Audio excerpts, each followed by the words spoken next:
Isa.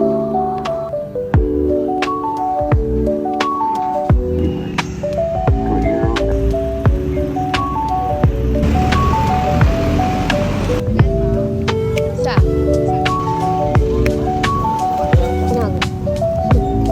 Tikman namin yung isa.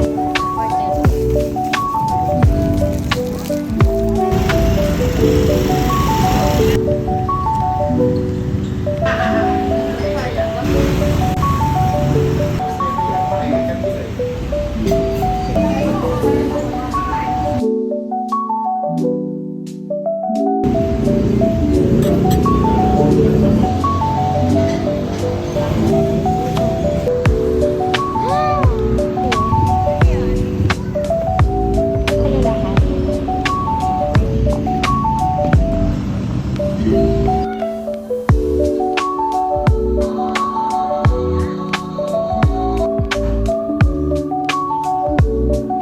Your divine protection as we face our fears and confront the threats that cause us anxiety.